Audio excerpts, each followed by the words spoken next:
Someone asked on Reddit, how are things with your old family now? Which family story surprised you the most? Express your opinion in the comments. Store 1. My dad passed away about 10 years ago. Our family fell apart because my dad's side blamed my mom, and she blamed them right back. A few years later, when my grandparents passed on, their multi-million-dollar estate needed to be divided among my dad and his 2 siblings. But just a few weeks before they passed away, the will had been changed. My mom, my sister, and I were cut out of the inheritance. And while each of us only received a few $1,000s, my dad's siblings each took my share and ended up with over $1 million each. Store 2. My mom passed away when I was really young, which gives me a certain perspective on how they treated my dad, no matter how biased it might be. My grandpa is a devout Christian. I mean, devout in the way that he's against things like homosexuality and abortion.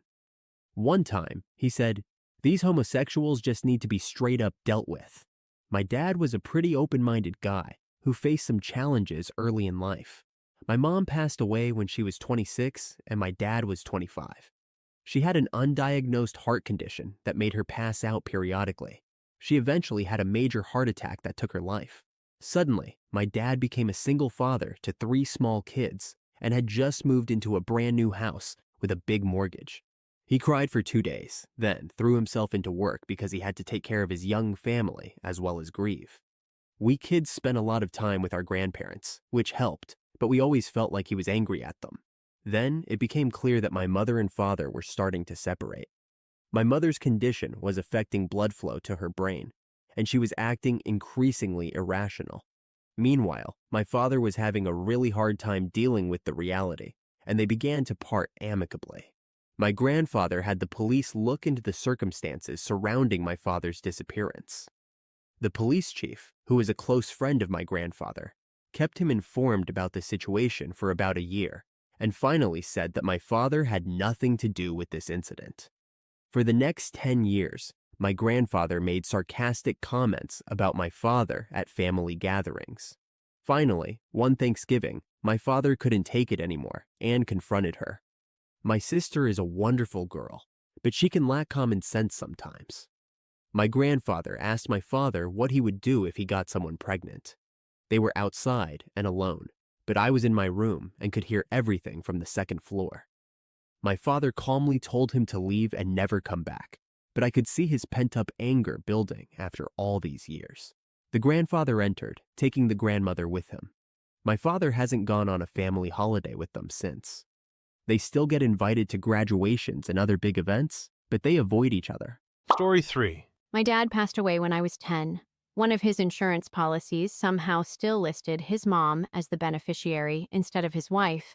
It was worth about $10,000, and my mom asked my grandmother if she would give it to us so she could deposit it into my brother's and my college accounts. She refused, and we never communicated with them again.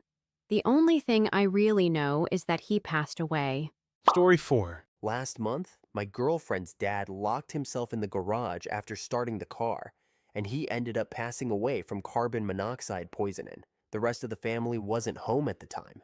When they returned, they somehow knew he was in the garage. So my girlfriend, her mom, and her sister went inside to try to save him, but they couldn't make it. They all passed away from carbon monoxide poisoning. Both parents were 59, and my girlfriend was 16 with a 10-year-old sister. For everyone out there who has a bad relationship with their loved ones and family, I just want to say, please try to fix that, because the memories you have left of that person are all you really have. Story 5. My dad passed away when I was 5. My mom became a widow before she turned 40. Since my dad's family lived next door, the relationship was always good, and it still is. My dad's mom was like a second mother to my mom, and it was really hard for her when she passed away 2 years ago. So our relationship is still the same as it was back when my dad was alive. Story 6.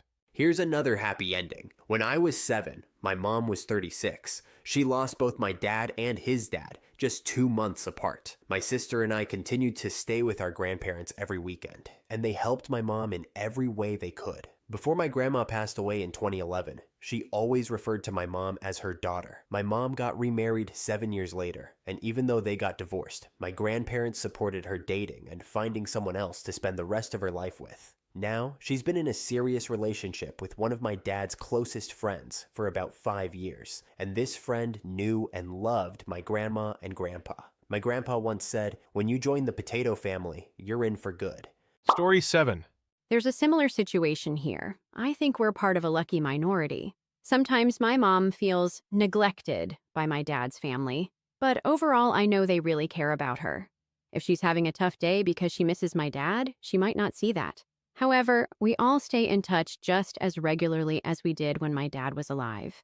I don't know, maybe my mom sees things that I don't, but from what I can tell, everything seems fine between the families. Mothers-in-law aren't easy, no matter what.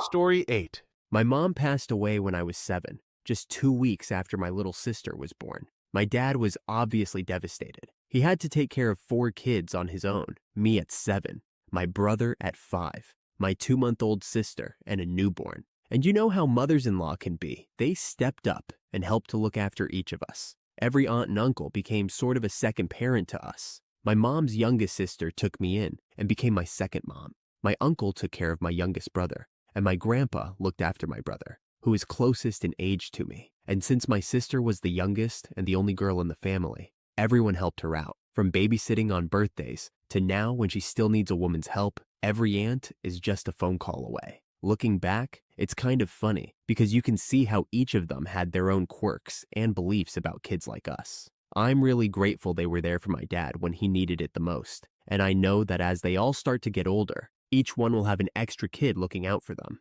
Story 9.